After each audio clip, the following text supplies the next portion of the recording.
Harusnya orang Islam berterima kasih sama KC. Karena gara-gara KC orang Islam jadi tambah pinter kan. Gara-gara KC KC tidak memberitakan Injil, tidak. Tapi KC itu berjasa bagi umat Islam di Indonesia. Gara-gara KC orang-orang Islam jadi tambah pinter. Saya disuruh nyentuh biji Pak Pendeta, saya nggak mau, jijik saya. Ya kan, masa saya makan jeruk suruh nyentuh biji Pak Pendeta? Nggak mau lah. Ya kan, mendingan menyentuh ini apemnya Madonna. Masa biji Pak Pendeta dipegang-pegang sama saya? Nggak bagus. Tidak bijaksana. Sarkastik banget, iya. Karena itu alasannya, supaya kamu ditakut-takutin. Kemarin Saifuddin juga ngutip, ya Allah saya emang nggak berani menyentuh bijinya Pak Gilbert. Iya, karena dia sudah makan duitnya Gilbert banyak, makanya dia nggak berani nyentuh bijinya Gilbert. Kalau saya nggak berani nyentuh bijinya Gilbert karena jijik. Ya makanya saya nggak mau nyentuh bijinya Gilbert. Terus jangan menjamah orang yang kurapan, ya jangan. Orang lagi kurapan jadi pegang, nanti kamu ketularan.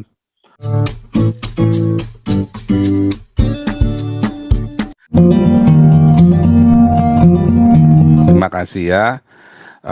Hari ini kita belajar tipuan agama, ya, tipuan dalam agama. Nanti habis ini boleh tanya jawab lagi ya. Tipuan dalam agama. Saya memberikan beberapa catatan, banyak sekali ya, tapi kita akan belajar beberapa saja, mungkin dalam 40 menit kita selesai ya. Ada banyak sekali tipuan-tipuan dalam agama yang disajikan oleh para pemuka-pemuka agama. Itu sudah terjadi dari zaman orang-orang Israel, bahkan sudah terjadi dari zaman Nimrod, ya. Bahkan itu terjadi di zaman Kain. Tarik lagi terus ya. Kalau Anda lihat di dalam Kejadian 4, ya, Kain dan Habil, karena Kain, ya, dia beretorika dengan agama. Habil enggak, dia punya iman. Kain enggak punya iman. Ketika mempersembahkan sebuah persembahan, ya, kenapa? Mereka mau persembahkan apa? Ya, karena kasihnya dia ingin memberikan satu korban. Habil memberikan yang terbaik karena dia punya iman. Kain tidak punya iman. Taunya dari mana? Dari Ibrani 11 ngomong begitu. Ya kan? Bible explain Bible. Alkitab menjelaskan Alkitab. Jadi jangan ngarang ya. Ibrani 11 mengatakan Kain nggak punya iman. Karena iman, Habil mempersembahkan korban yang lebih baik. Ya, menarik.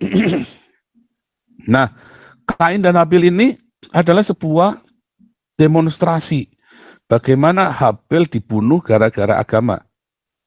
Ya kan? Gara-gara ibadah loh. Jadi itu pembunuhan pertama kali motifnya agama.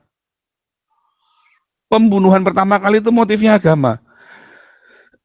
Ngeri. Nah, minta air yang. Ya, pembunuhan pertama kali itu motifnya agama. Dan pembunuhan berikutnya juga gara-gara agama lagi ya. Nimrod itu mau bunuh Abraham itu karena agama. Karena Abraham ini kan panglima perangnya Nimrod, ya kan? Nah, menurut sejarah sekuler dan dalam Targum itu ya. Kemudian si Abraham dia lari. Makanya larinya selalu sama keluarganya. Karena bagi orang-orang Babel, agama-agama Babel itu ciri khasnya adalah kalau kamu nggak setuju dengan saya, kamu tak bunuh keluargamu. Nah, penggal, bunuh, itu terjadi. Ya, antara dibakar atau dipenggal. Selalu begitu. Daniel, Sadrak Mesak Abednego di Babel mau dibakar. Ya. Nah, itu terjadilah dengan agama-agama Babel, dibakar. Nah, itulah tipuan-tipuan agama dari masa ke masa. Sanksinya, kalau kamu tidak ngikutin tipuan saya, hati-hati. Kenapa? Gara-gara kamu nanti tipuan saya bisa kebongkar semua kepada yang lain. Dan agama itu memang diciptakan supaya orang nurut sama yang menciptakan agama ini. Agama pertama kali diciptakan oleh Nimrod. Walaupun Kain membunuh Habil karena agama, tapi waktu itu agama belum diciptakan, belum dilembagakan. Ya, belum dilembagakan. Baru di zaman Nimrod, Kejadian 11 itulah agama itu dilembagakan. Ya, dan Abraham lari dari situ. Karena Abraham tidak mau melembagakan agama, tapi dia punya hubungan. Dia punya hubungan. Makanya tadi pertanyaan saya tadi kan, apakah Allah itu? Ya kan? Pertanyaan Tuhan itu apa sih sebenarnya? Narasi dalam perjanjian lama, Tuhan adalah subjek, predikat, objek. Tuhan subjeknya, kita adalah objeknya. Tuhan bisa predikatnya, bisa mengutuki, bisa memberkati. Itu narasi dalam perjanjian lama. Di dalam ketidaktahuan, kemudian karena tidak ada seorang pun melihat Allah, katanya kan. Bahkan Abraham pun melihat secara samar-samar, Musa pun melihat dengan sebuah gambaran. Tetapi Yesus itu yang menyatakan kepada dunia, apakah Allah itu, yaitu agape. Ketika Yesus mati di kayu salib, bagi manusia, baru orang mengerti inilah yang namanya agape, inilah Allah. Allah berusaha menjelaskan keberadaan dirinya, eksistensinya dalam rupa agape. Tapi kemudian tradisi perjanjian lama mewariskan kepada seluruh dunia ya sebuah ilusi agama. Bukan berarti perjanjian lama salah, bukan. Karena perjanjian lama sendiri kan berusaha untuk mengcounter paganisme, ilusi-ilusi agama, tipuan-tipuan agama. Tetapi tradisi itu yang dibangun oleh para rabi, ya, yang mewariskan ilusi agama, tipuan-tipuan dalam agama. Dimulai kita lihat, yaitu Hofni Pinehas, anak-anaknya Imam Eli. Ya kan? Ketika anak-anaknya Imam Eli, ya, dia berusaha mengelabui rakyat, memperkaya dirinya hidup dalam hedonisme. Dan dia membuat rakyat tak berkutik. Yang penting datang sesuai dengan syariatnya, udah suka-suka dia. Jahat sekali. Dia menjadikan agama itu cuma buat bancaan kehidupan. Bukan untuk menjadi satu penuntun kehidupan, karena itulah memang fungsinya agama, untuk menipu. Ketika para nabi mengembalikan orang-orang Yahudi kepada hubungan yang benar, para guru-gurunya yang sesat-sesat ini mengajarkan tipuan, liturgi, ilusi, syariat-syariat. Padahal tujuannya syariat-syariat dalam perjanjian lama dibuat supaya orang bisa disiplin, fokus, karena sesuatu yang tidak mereka mengerti. Mereka nggak mengerti, makanya dibuatlah syariat itu. Tapi kan syariat itu kemudian diperjualbelikan. Bahkan sampai di zamannya Yesaya, syariat itu diperjualbelikan oleh para nabi-nabi palsu. Ya. Dan kemudian sampai ke dengan zaman Yesus, para ahli Taurat, imam-imam, orang-orang Farisi, dia memperjualbelikan syariat itu. Simbol-simbol agama itu diperjualbelikan. Dan Yesus membuatnya dibuka. Makanya kalau Anda lihat di dalam ayat 17, Matius 17, justru nanti pemuka-pemuka agama itu akan menyiksa orang-orang yang pengikut-pengikut Kristus. Pemuka-pemuka agama, termasuk pemuka-pemuka agama Kristen sendiri nantinya. Dan sudah terjadi, ya kan? Bagaimana gereja mulai tahun 300 malah menyiksa umatnya sendiri. Paling kelihatan sejak tahun 1200 ke atas. Ya, gereja-gereja menyiksa umatnya sendiri. Oh, bisa dibunuh Anda kalau tidak percaya Trinitas. Sebelum itu enggak, paling cuma di anatema. Tahun 600 gereja-gereja sudah mulai berbisnis. Pajak gereja tinggi. Anda kalau nggak mau bayar pajak gereja, Anda bisa dipenjara. Itulah sebabnya Bizantin bisa kalah. Itulah sebabnya Andalusia bisa ditaklukkan sama Islam. Karena gerejanya korup. Nah, mereka melihat Islam adalah salah satu alat untuk melawan gereja. Ya kan? Nggak taunya Sami Mawon tambah edan lagi mereka. Ya kan, ini lagi, tambah susah lagi hidupnya di zaman Islam. Gitu ya yang terjadi. Oh, Pak, tapi katanya menurut kesaksiannya mereka makmur. Kata siapa? Anda percaya? Anda percaya perkataannya pemerintah-pemerintah Islam itu? Anda lihat dari Arab Saudi sampai di Afrika, sampai di Asia, negara Islam. Mana ada pemerintah Islam yang jujur? Anda berani ngomong yang sebaliknya, Anda bisa dibunuh kamu. Ya kan? Nggak berani. Diberangus kamu kalau ngomong yang jelek. Bisa dibunuh kamu ngomong yang jelek tentang pemerintah. Makanya apa namanya, sejarah yang terbit adalah sejarah yang baik-baik saja. Yang bangsat-bangsat yang busuk-busuk itu nggak akan ditampakkan di situ. Gitu, ya. Nah, kita mulai ya. Ini pengantarnya itu saja supaya jangan kelamaan. Coba kita lihat. Nah, sekarang saya mau share screen.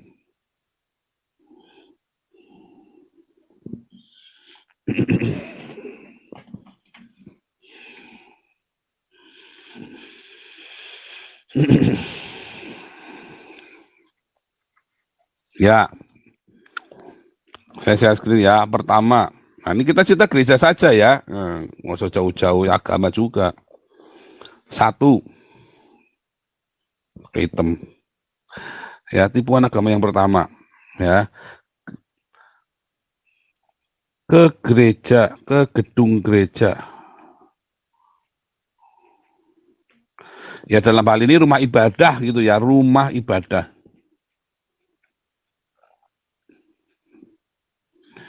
Kalau Anda pergi ke gedung gereja, ke rumah ibadah, artinya Anda mencari Tuhan. Mencari Tuhan itu di gedung gereja. Kalau Anda rajin ke gedung gereja, Anda akan mendapat pahala, mendapat upah. Anda akan mencari Tuhan, akan dekat dengan Tuhan. Orang yang rajin ke gereja, ya, itu Anda level kerohaniannya, level Tuhannya itu hebat. Makanya urutannya, satu, pendeta. Ya, pendeta ini orang kerohaniannya sudah hebat. Imam-imam, ustadz-ustadz, habaib, nah itu ya, urutannya itu udah hebat itu. Kedua, ya, wakil pendeta, ya. Kalau yang tadi itu habaib yang paling utama, ya kan. Kalau dalam itu berarti ustadz-ustadz, habaib yang paling hebat. Itu keturunan langsung nabi. Yang kedua ustadz-ustadz, ulama-ulama, ya. Atau inilah apa kiai-kiai, gitu ya. Wah, ini pokoknya Anda ngomong apa saja didengar mereka. Anda dicabulin sampai nggak berasa kalau dicabulin. Karena takut, ya. Takut orang sama pendeta, wakil pendeta, sama habaib, sama ulama, ustadz-ustadz, mereka takut. Tiga, para aktivis. Ya kan? Wah, orang kalau sudah pakai putih-putih, wah serem pokoknya. Wah, ya kalau zaman saya kecil, orang pakai doreng serem. Sekarang kalau pakai baju putih-putih serem. Rasanya sudah punya mandat dari Nabi Muhammad kalau udah pakai putih-putih. Sama para aktivis gereja ini rajin ke gereja, para pendoa syafaat. Wah, rasanya itu sudah rohani. Lalu orang-orang yang nggak ke gereja minder. Berpikir bahwa orang-orang ini orang-orang hebat, yang rohaninya sudah hebat. Dan itu terjadi. Saya ketemu ya, kan dia aktivis. Kalau saya ngomong-ngomong ya dia kan aktivis, Pak. Harusnya kan dia kan aktivis, sudah mengerti. Oh, belum tentu. Itulah tipuan. Anda pendeta, wakil pendeta, ya, pendeta pembantu, pendeta jongos, pendeta muda, pendeta bini tua. Ya pokoknya itu rasanya sudah hebat. Aktivis ke gereja, pendoa syafaat. Oh, saya ini karunia pendoa syafaat. Wah, itu kan pendoa syafaat hebat. Itu anggapan. Seharusnya sudah mengerti, seharusnya. Enggak. Karena itulah tipuan gereja. Justru Yesus banyak sekali mencela orang-orang ini. Orang-orang ini nggak punya kehidupan, banyak ngawur. Karena punya jabatan, punya aktivitas, tapi mereka tidak mengerti esensial yang diajarkan di dalam Alkitab, apa yang mau sama Tuhan. Ya kan? Anda kalau udah ngeliat ini, wah pokoknya takut. Ya kan? Nah, makanya lanjutannya adalah 2. Ya, lanjutannya adalah ritual. Ya, kalau sudah pakai bahasa roh, gidi, bada, wah kita akan berbahasa roh selama 1 jam, saudara. Widi bisa sampai muntah-muntah. Wah, kalau sudah muntah-muntah, wah itu sudah hebat itu. Bidi, bada, gudu, udah gitu ya, udah bahasa roh. Wah, udah hebat itu. Wah, kalau sudah cinggerak, sudah nangis-nangis, sudah 4 rakaat. Kalau sudah nunggang-nungging di masjid, sudah hebat. Kalau kepalanya sudah hitam, itu sudah hebat, ritual dan simbol tentunya ya. Kalau sudah hafal semua doa-doa novena, doa Santo Fransiskus Xaverius, doa Santo Agustinus, doa lagi Santo Loyo, wah udah rasanya udah paling hebat. Ritual dan simbol-simbol. Padahal Tuhan bilang apa? Orang yang ini nih, yang ritual dan simbol-simbol ini, ya ibadah dengan mulutnya, hatinya jauh dari aku. Menarik ya? Iya kan? Ironik kan? Mulutnya kamu beribadah tapi sesungguhnya hatimu jauh dari aku. Kata Yesaya 58. Padahal hatinya jauh dari aku. Bangsa ini menyembah dengan mulutnya tapi hatinya jauh dari aku. Ngomongnya Tuhan terus, lengkap semua ritual simbolnya hafal. Ya kan, pamer-pamer, sedekah di mana-mana, menunjukkan pamerin ritual agamanya dia, betapa sucinya. Kalau perlu pakai pakaian yang berbau-bau gamis, itu tadi ya kan. Nah, akhirnya ini kolekte kotak amal. Wah, Anda ngasih banyak nanti diberkati Tuhan. Sedekahnya masuk ke pendeta. Pendetanya tambah kaya. Ya kan? Perpuluhan. Persembahan sulung, persembahan bungsu, ya persembahan ngatang-ngatang, persembahan tengkurep. Wah, pokoknya kalau Anda sudah melakukan ini, Anda akan diberkati Tuhan. Coba Anda sekarang jujur. Ya. Setelah Anda melakukan 3 ini, apakah hidup akan lebih baik? Jujur. Kalau Anda jujur, Anda akan jawab. Sebenarnya biasa saja sih Pak, nggak ngefek Pak. Iya kan? Anda nggak jujur, Anda takut ngomongnya, takut dikutuk saja, dikodok sama pendeta. Sebenarnya kan Anda bilang apa? Iya kan? Sebetulnya nggak berubah. Iya kan? Ketika Anda rajin ke gedung gereja, rajin pelayanan sekarang kan di gedung gereja, jadi soundman, jadi megaloman, jadi lionman, ya kan? Tapi kalau Anda ke gedung gereja bersihin WC, mungkin hidupmu akan berubah nanti. Masalahnya kan siapa yang mau datang ke gereja pelayanan bersihin WC? Itu repot. Saya juga nggak mau. Saya juga nggak mau. Saya juga nggak mau ya. Itu dia. Ritual-ritual. Wah, kalau sudah genep doa itunya kan. Doa Santo Yosep, Santo Loyo. Pokoknya lengkap. Rasanya sudah paling sakti. Doa novena, doa November, doa novel, ya kan, doa novel Babesdan, pokoknya rasanya udah hebat pokoknya, ya kan. Terus kalau Anda sudah ngasih uang ke gereja, ke pendeta, rasanya wah sudah genep, pasti akan didoakan, doanya mandi, sudah pasti sip nanti. Tapi sejujurnya saya tanya sama Anda, benarkah ada sesuatu perubahan terjadi? Oh iya, berubah jadi tolol. Jadi tolol. Berubah jadi tolol, sarkastik banget. Iya, saya lagi ngajari Anda supaya pintar hari ini. Ya. Nah. Jangan sentuh bijinya Pak Pendeta. Jangan ya, jangan menjamah biji. Bukan ya. Jangan, pertama kan gini dulu. Jangan menyentuh biji, Pak Pendeta. Ya kan? Yang kedua, jangan menjamah, ya kan, orang yang kurapan. Jangan menyentuh biji Pak Pendeta. Ayatnya gini, kita ini biji mata Allah sebetulnya kan. Jangan menyentuh biji Pak Pendeta. Saya bikin gini kan supaya lucu kan, supaya Anda seneng gitu loh. Jangan menyentuh biji Pak Pendeta. Atau itu biji mata Allah, biji Pak Pendeta katanya. Bahwa pendeta itu biji mata Allah, jangan diganggu, nanti kamu dikutuk kamu. Masalahnya, bener kasih pendeta ini adalah biji mata Allah. Ya, kalau saya disuruh nyentuh biji Pak Pendeta, saya nggak mau, jijik saya. Ya kan, masa saya makan jeruk suruh nyentuh biji Pak Pendeta?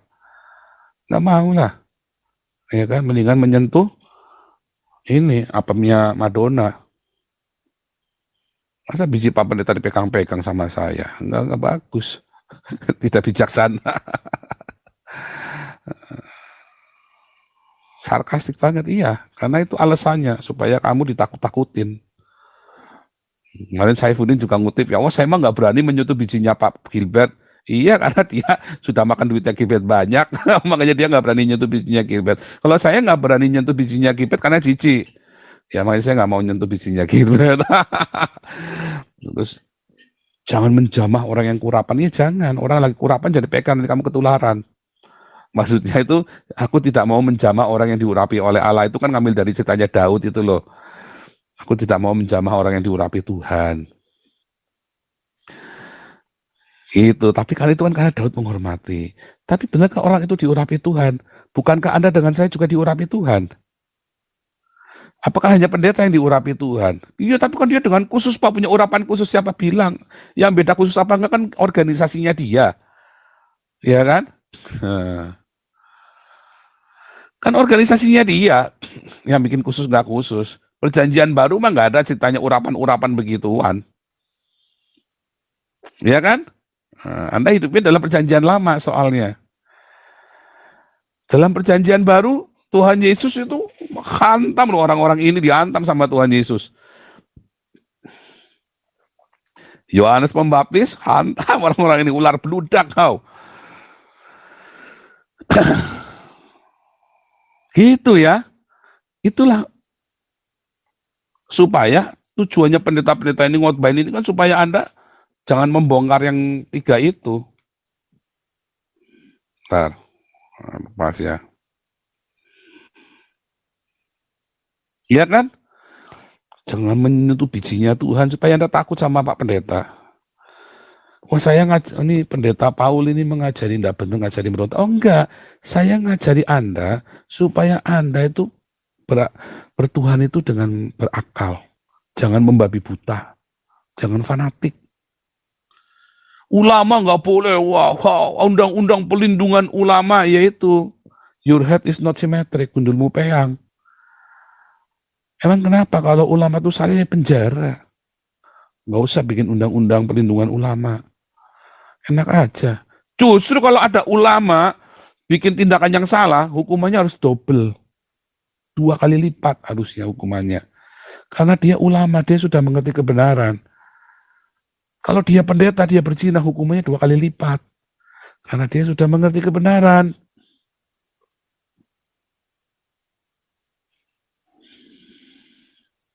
Begitu ya. Jadi jangan percaya dengan yang ini, nggak ada. Bukan berarti Anda boleh seenak-enaknya kalau nanti Anda pendeta Anda langsung, jangan. Semua orang, bukan hanya kepada pendeta saja. Anda jangan Anda itu jangan resek sama orang lain, sama sesamamu, bukan cuma sama pendeta saja. Nggak usah karena dia pendeta terus Anda menghormati dia atau Anda takut-takut sama dia, nggak berani ngelawan dia. Sama siapapun ya Anda jangan nyerang. Lebih tua ya Anda harus hormati, nggak cuma pendeta doang, nggak cuma pendeta saja. Anda harus lebih menghormati orang tuamu daripada pendeta. Yesus sudah ngajarin kepada kita.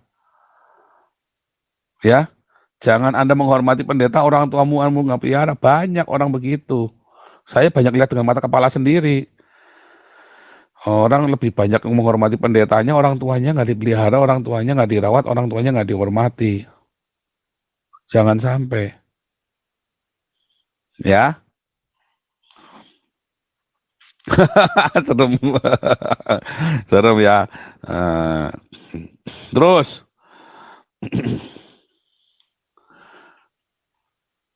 nanti ini makin tinggi ya sebentar. Oh ya, baca Alkitab.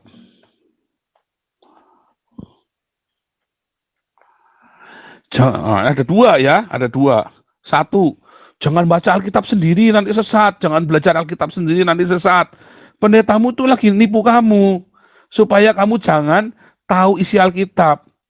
Alkitab itu sejak tahun 380 sampai tahun 1600 ditutup, 1300 tahun Alkitab ditutup bagi dunia.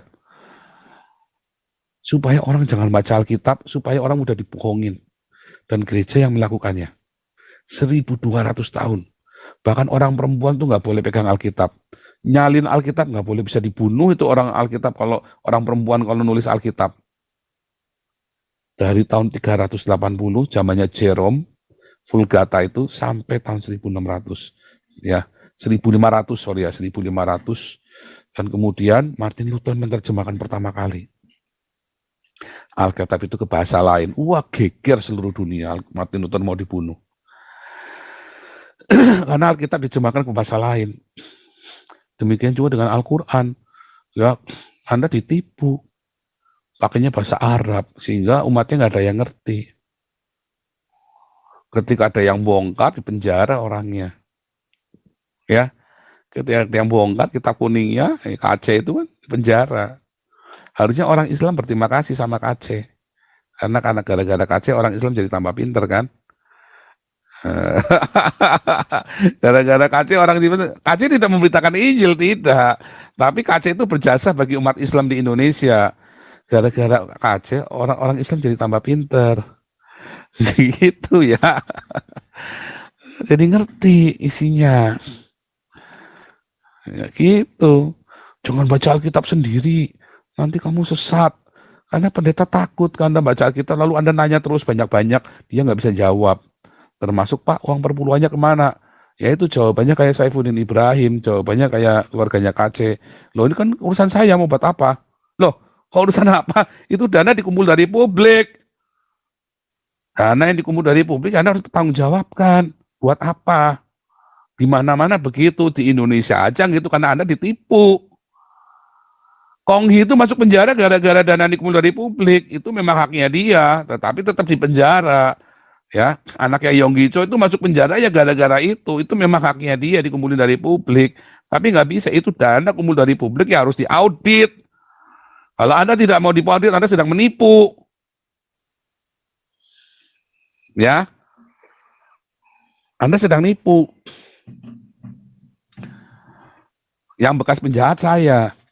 Tapi yang sedang nipu orang-orang pendeta-pendeta yang tidak mau diaudit. Saya yang bekas penjahat, tapi saya mau dibuka keuangannya. Ya, sementara orang-orang yang ngaku orang baik tidak mau dibuka keuangannya. Jadi yang jahat siapa? Jangan baca Alkitab, nanti tambah pinter umatnya. Ditanya macam-macam takut. Jangan, ya, baca Alkitab. Anda harus baca Alkitab. Nah, bagaimana cara membaca Alkitab? Mulainya dari mana, Pak? Bagaimana tahunya saya nggak sesat? Anda belajar. Kelas evangelis Februari, pertengahan Februari kita mulai. Ya, daftar. Biayanya cuma Rp500.000. Ya, itu sebetulnya non-profit. Untungnya nggak ada, kecil sekali. Ya kan? Saya ngirim sertifikat, bikin segala macam semua. Tapi memang karena kelasnya peminatnya banyak, saya jadi bisa makan dari situ. Boleh dong, Anda les matematika jam bayar. Masa Anda mau les sama saya enggak bayar? Dan lagian kan murah. Ya kan? Dulu 4 bulan, sekarang tak bikin 2 bulan. Karena setiap bulan, setiap minggu saya kirim 2 materi, lalu selalu tanya jawab. Bagus ya, saya kirim 2 video, Lalu satu tanya jawab materi 2 itu. Saya kirim lagi video 2, lalu Anda tanya jawab lagi ketemu. Jadi cuma 2 bulan sudah selesai. Kalau dulu harus 4 bulan ya, lama. Ada yang akhirnya sampai bolos-bolos akhirnya kan, karena 4 bulan kelamaan kan. Tapi sekarang cuma 2 bulan. Tapi nanti saya kasih 2 video. Saya kasih 2 video, terus nanti kita ketemu 1,5 jam tanya jawab yang di video itu. Jadi kalau nggak nonton video itu ya bonggan. Ya. Terus nanti 2 video lagi, terus saya kasih sertifikat, nanti saya kasih materinya. Dan Anda boleh ngulang lagi kalau Anda masih belum mengerti di kelas berikutnya. Gratis, yang mengulang itu gratis. Nanti lama-lama saya ada bikin lagi, saya lagi terus perbaiki terus ya bagaimana caranya. Sebab nanti kalau saya ada pergi, kan saya ini kelihatannya saya ini jadi kuliah di Israel ya. Jadi saya jadi kuliah di Israel. Nanti kan beda waktunya cuma 3 jam nanti. Nah nanti kita lihat gimana caranya. Biayanya cuma 500.000 ya, mulai pertengahan Februari. Harinya hari apa? Yang Kamis ya? Iya. Kamis jam 7 ya. Hari Kamis jam 7 kecuali nanti ada, oh enggak, Maret itu sudah beda waktu ya. Februari itu Maret beda waktunya nanti. Maret. Iya, nanti sementara kita mulai jam 7 tapi nanti balik jam 6 ya. Karena ada beda waktunya kan mundur 5 jam lagi kan. Gitu ya. Jadi sementara jam 7 tapi kemungkinan nanti bisa maju jam setengah 7 ada ya. Soalnya kalau jam 6 kadang-kadang ada yang belum pulang kantor ya. Atau jam 6 deh ya, mungkin jam 6 atau jam 7 nanti. Antara itu. Nanti kalau selama pertama mulai mungkin jam 7, tapi nanti kalau udah masuk Maret itu jam 6. Semua kelas nanti mulai Maret masuk jam 6 karena beda waktunya udah 5 jam lagi ya. Baca Alkitab, belajar di kelas evangelis ini. Nanti terusin di kelas apologetik. Bagaimana membangun dogma buat diri Anda sendiri. Mohon pengajaran, jangan percaya kata pendeta. Jangan percaya kata ulama. Anda harus belajar sendiri, pelajari kitab sucimu sendiri. Dan harus ngerti bahasa aslinya. Pahami. Gitu ya. Baca Alkitab. Tipuan-tipuan agama bilang apa? Kamu jangan baca Alkitab sendiri nanti sesat. Ya. Nanti kamu sesat, jangan baca Alkitab sendiri. Nggak mau, ya kan? Karena pendeta-pendeta takut. Tapi yang kedua, ada yang merasa, oh kalau saya sudah baca Alkitab, saya sudah tahu semuanya. Alkitab ini sumber semuanya. Kamu akan menjadi pintar kalau baca Alkitab. Itu juga salah. Ya. Anda kalau mau jadi dokter jangan baca Alkitab, bacanya buku kedokteran. Anda kalau mau jadi ahli matematika jangan baca Alkitab. Jangan kayak orang Islam mau jadi dokter bacanya Al-Quran biar pintar. Salah. Makanya dokter Islam goblok semua. Ya kan itu Ikatan Dokter Indonesia kan goblok semua, itu kadrun semua, kebanyakan baca Al-Quran soalnya kan. Kalau mau jadi dokter bukan baca Alkitab, bukan baca Al-Quran. Ya, mau pintar, di dalamnya Al-Quran sudah ada semua ilmu di dunia ini. Goblok. Nggak ada sejarahnya jam meleset, ilmu di dunia ini meleset apa? Bohong, kamu ditipu sama agama. Ya, Alkitab yang sudah begitu banyak buktinya saja masih bisa digoyang, apalagi Al-Quran yang nggak ada buktinya. Jadi bukan berarti Anda baca Alkitab terus Anda jadi hebat, jadi orang sakti, jadi pinter, jadi berhikmat. Nggak ada. Karena yang Anda baca itu baru logos. Ya. Cuman pengetahuan saja, cuman tahu. Terus mau apa? Nah itu orang-orang di Satya Wacana, di Fakultas Teologi Satya Wacana, baca Alkitab banyak-banyak malah jadi murtad, jadi ateis. Di STT Jakarta itu banyak orang baca Alkitab jadi ateis. Itu di Heidelberg, sampai tahu bahasa aslinya, nah, mereka tetap ateis. Itu di Oldenburg itu sama, ada fakultas apa teologi yang liberal ya, jadi ateis. Itu biangnya liberal itu kan ada di Heidelberg sama di Oldenburg itu kan, fakultas teologi itu. Osnabrück ya, di Oldenburg apa Osnabrück itu terkenal sekali itu. Wah itu biangnya liberal itu. Tidak semata-mata Anda baca Alkitab langsung sakti. Ketika Anda baca Alkitab, tadi cerdik seperti ular. Nah, terminologi cerdik seperti ular itu apa? Banyak orang yang namanya cerdik seperti ular itu, wah berarti lihai, dia bisa seluntup-seluntup. Enggak, Anda harus tahu Alkitab, Logos itu memang Anda harus ngerti. Bahkan sampai bahasa aslinya, makanya Anda ikut kelas evangelis. Supaya Anda ngerti bahasa aslinya. Supaya Anda ngerti bahasa aslinya.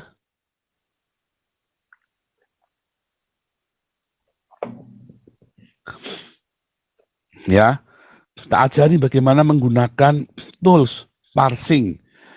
Gampang, ya, gampang. Supaya Anda ngerti bahasa aslinya, belajar Alkitab sendiri. Anda ngerti logosnya dulu. Ada namanya Persyat ya, ada yang namanya Pardes, Persyat, Remes, Darasyot. Saya tidak mengajari Anda hermeneutik ala orang gereja, itu hermeneutik barat. Saya ajari Anda hermeneutik orang Yahudi. Ini kan saya lagi mau pindah kuliahnya kan, mau pindah ke Israel. Ya doakan saja semuanya lancar ya, perizinannya semua bisa, izin tinggalnya semua. Nanti saya rumahnya pindah ke Israel, cuman saya bolak-balik ya, dari Belanda Israel, Belanda Israel. Gitu. Saya belajar di Anda hermeneutika bagaimana orang Yahudi memahami Alkitab. Bukan orang-orang pagan, bukan ajaran hermeneutik barat.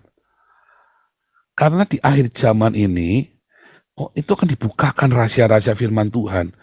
Dari mana? Dari mesianik, dari tradisi mesianik. Tapi bukan yang Yahweh itu, bukan. Yahweh itu mengawur itu Pak Lukas itu sama Yakub.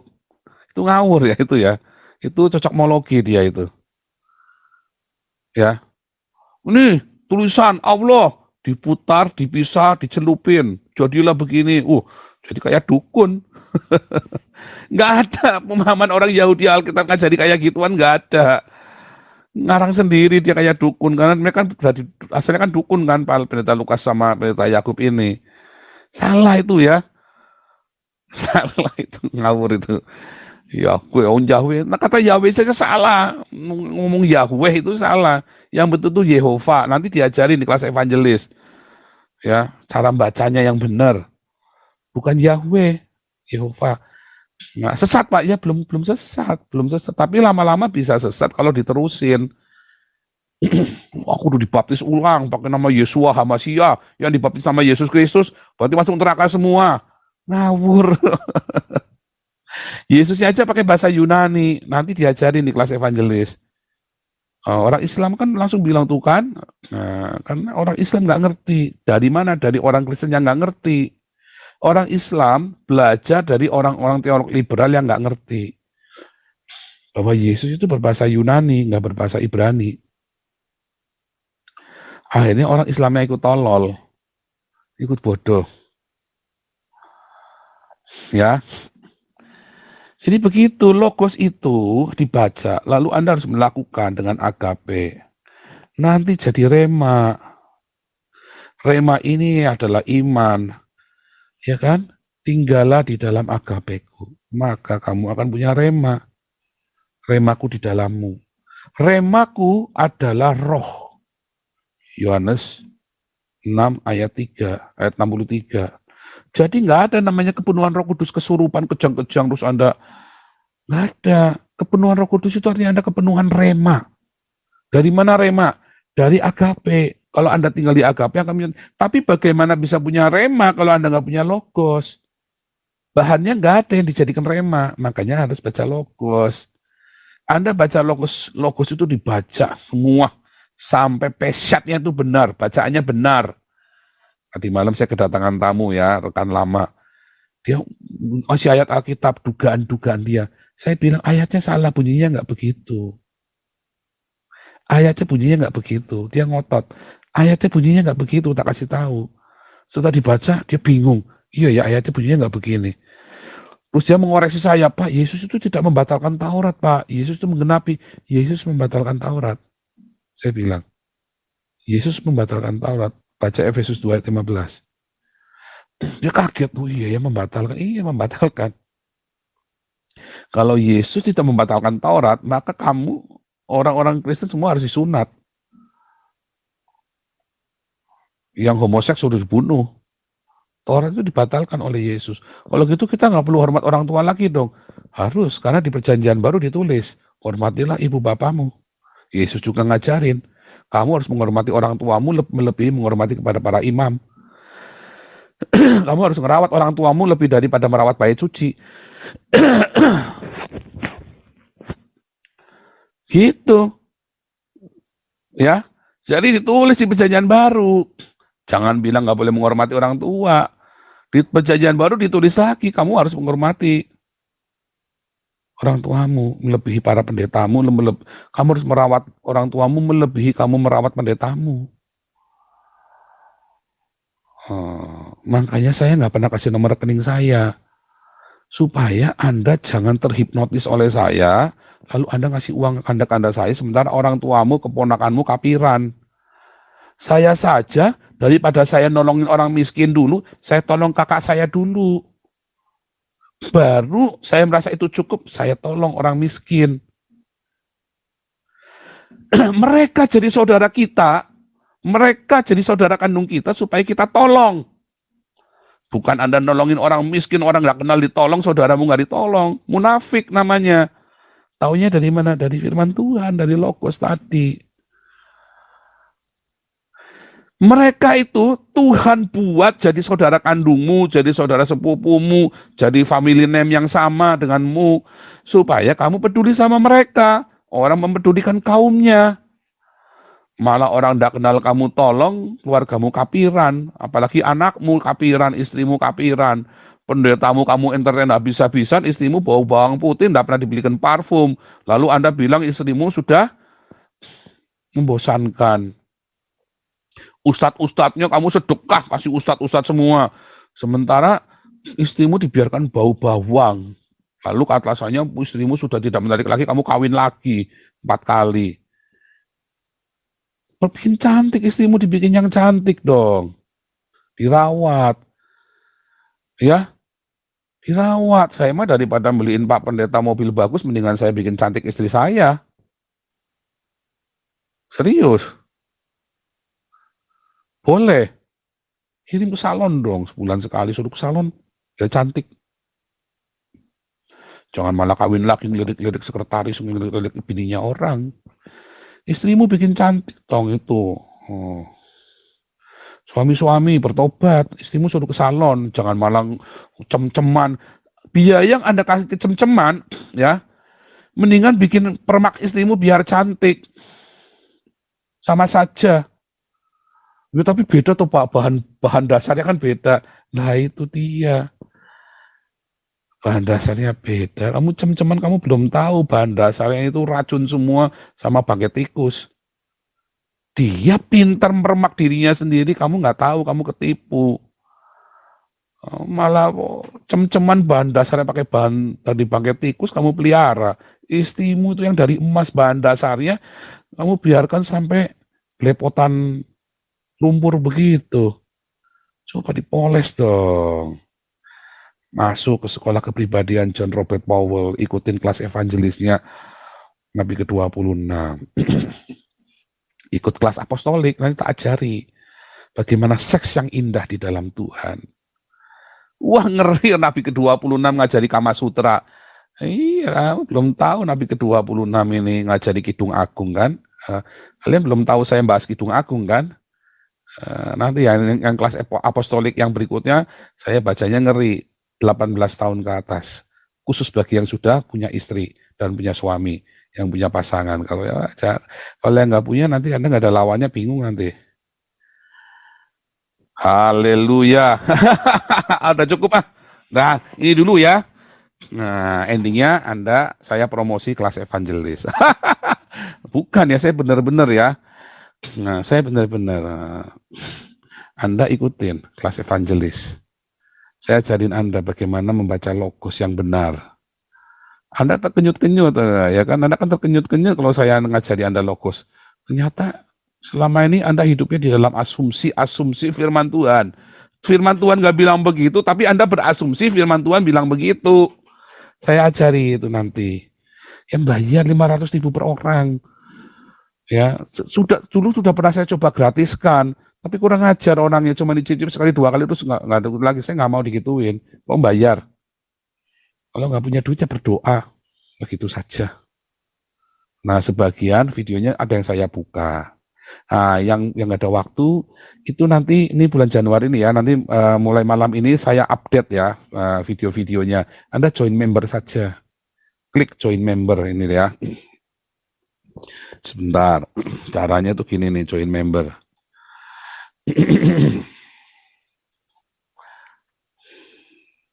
Sebentar ya. Caranya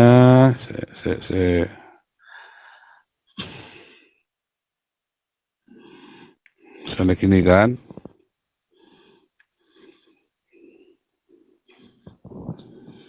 Itu bisa pakai GoPay ya, bisa pakai GoPay, aplikasinya Gojek itu loh. Nah, saya nggak ngerti kalau yang di Brunei kenapa masih belum bisa ya. Tapi kalau di Indonesia katanya sudah bisa. Lihat ya, ini kan masuk sini. Lihat, ya kan? Tuh, Joseph Paul Zhang. Mana tadi? Misalnya kita masuk ini dulu. Di dalam. Oh, di sini juga nggak keluar ya, di Eropa ya. Heran. Kalau yang di Indonesia keluar ya, ada join member ya. Coba ada yang di Indonesia, Pak Enardo, Pak Enardo bisa share screen nggak Pak Enardo? Atau Pak siapa yang bisa yang ngerti caranya? Pak David Leo ngerti ya? Pak David Leo? Pak David? Monitor, Pak. Sebentar Oh, saya ya, buka ya. oh, bisa ya. Pak David yang share screen ya. Coba lihat ya. Oke, saya cek dulu, nanti kemudian saya tunjukkan. Ya, yang di luar negeri kenapa nggak bisa ya? Saya heran. Tapi AdSense yang di tempat kami juga nggak keluar nih join member. Kemarin keluar kok joinnya. Atau pakai handphone ya? Se.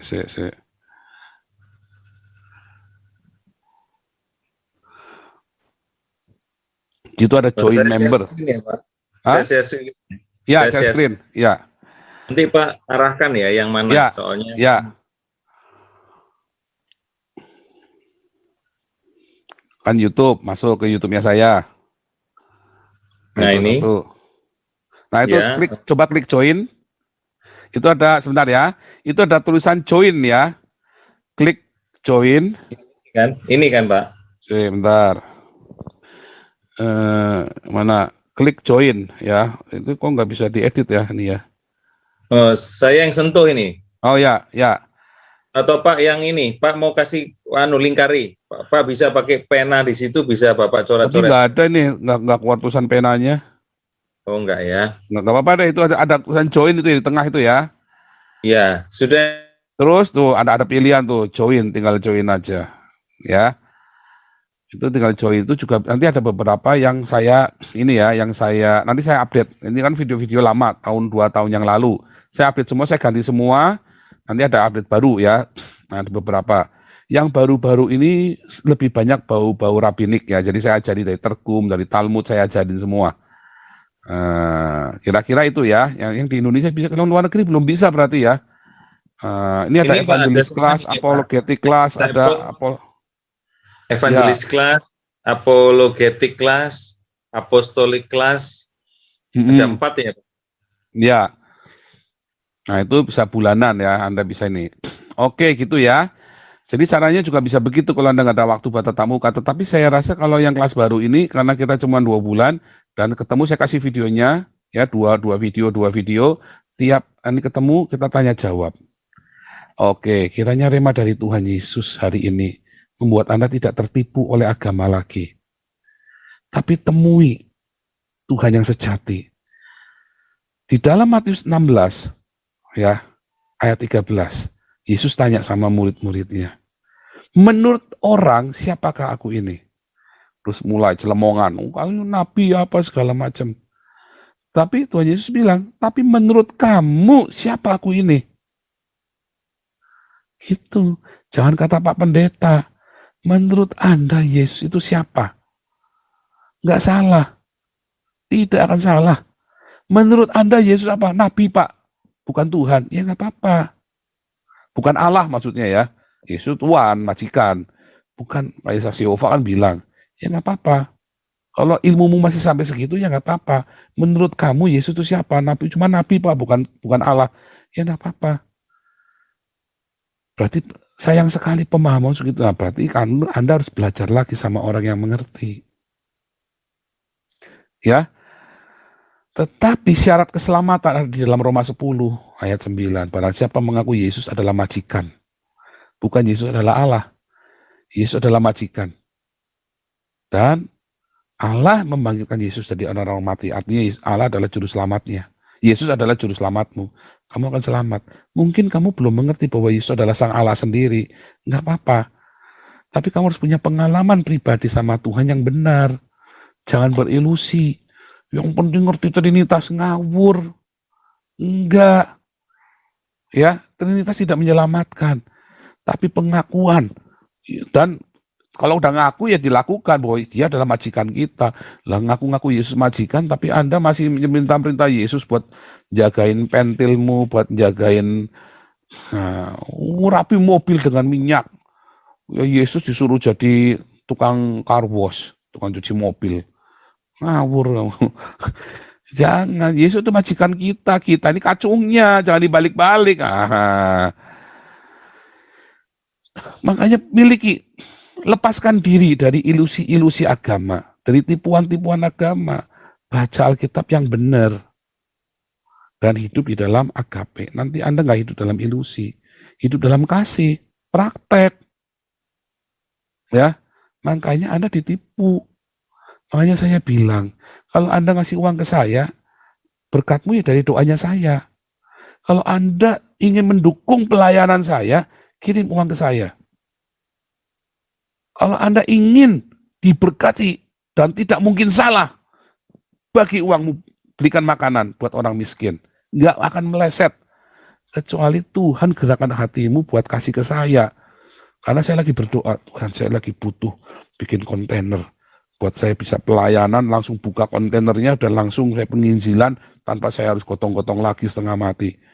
Anda tergerak, kirim uangnya kayak Pak Suara Kebenaran kemarin langsung kirim 50 juta. Itu masih kita keep ya. Karena ini kan saya lagi nunggu sampai rekening atas nama gereja jadi. Supaya nanti transaksinya semua pakai rekening gereja saya. Karena ini kan ada masalah pajaknya, cara ngitung pajaknya. Itu masih saya keep. Tapi nanti kita mulai pesen kontainer begitu dibuka, ya kan? Kita sudah beli mobil ya buat narik kontainernya itu. Kita beli mobil bekas ya. Terus nanti ada kontainer di belakang kita tarik kemana-mana, kita tinggal masuk ke kota, tinggal taruh, mobilnya parkir, kita buka. Jadi gitu. Anda tergerak membantu, nah Anda baru transfer. Ya ada di websitenya hagios.eu@gmail.com. Tapi kalau Anda tergerak untuk mendukung saya, untuk pribadi Pak, supaya Pak Paul bisa jangan makan babi terus Pak, makan kepiting kali-kali, ya transfer saya terima kasih. Tetapi yang tidak mungkin meleset kalau Anda kasih uang Anda ke orang miskin. Beli makanan bagi orang miskin, tidak akan pernah meleset itu berkatnya. Nah, kalau Anda tidak punya waktu, kirimkan uangmu untuk pelayanan. Ya, kirimkan uangmu untuk melayani orang-orang yang sedang melakukan pelayanan itu, ya. Yaitu kemana? Ini tadi mana tadi? Ke Pak Apolinus Darmawan yang di penjara, kan itu untuk pelayanan penjara yang ada di Bandung.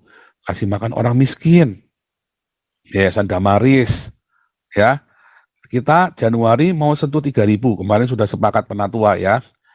Kemudian Marturia ke Baduy, suku Baduy. Nah, sementara ini rekeningnya sudah yayasan sudah di ACC, Yayasan Damar Kasih ya Indonesia. Nah, nanti rekeningnya akan diperbarui tapi sementara pakai rekening Pak Thomas Tejo.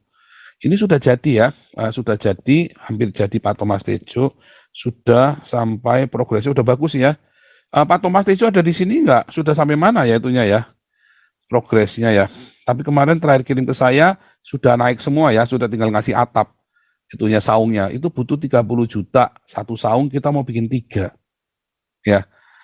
Sekarang baru terkumpul uangnya kemarin 18 juta kalau nggak salah ya. Atau berapa, 18 juta atau berapa itu kemarin terkumpul. Dukung layanan itu. Bukan buat Pak Thomas Tejo, bukan. Itu nanti rekeningnya dibuka, nanti kalau sudah jadi rekening yayasan marturianya, ditutup rekening Pak Thomas Tejo. Itu ya. Haleluya. Tuhan Yesus memberkati. Ya, supaya Anda terhindar dari tipuan-tipuan para pemuka agama yang sedang berbisnis umat. Ini jangan kayak orang Islam ditipu sama Yusuf Mansur, bisa-bisan sampai nangis-nangis semua itu ya.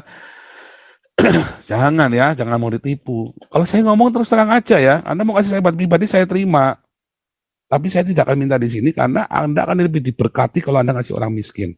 Kalau Anda kaya raya, lebih Anda sudah ngasih orang miskin, udah merawat orang tuamu, udah merawat orang miskin, bergerak, aduh Pak Paul kasihan ya. Ini makannya tiap hari babi terus nggak sehat nih. Iya Pak, kepiting Pak, nggak komen waktu gitu misal. Boleh, kasih saya juga tetap terima. Nggak sombong juga, mau kasih duit kok nggak sombong. Tetapi kalau saya ada kelebihan ya, kalau saya sendiri ya tetap tak investasikan untuk pelayanan, untuk penginjilan dan untuk diakonia. Karena itu investasi saya, itu profesi saya. Ya, haleluya. Oke, kita kembali ya. Tuhan Yesus memberkati Anda, membuka rema itu buat Anda ya, supaya Anda dicelikakan dan Anda melimpah dengan rema sehingga penuh dengan Roh Kudus. Caranya melimpah dengan rema adalah ini kan logos. Anda harus lakukan di dalam kasih dan jadi rema. Dan kalau itu bergema, jadilah kepenuhan Roh Kudus. Oke, lanjut Pak.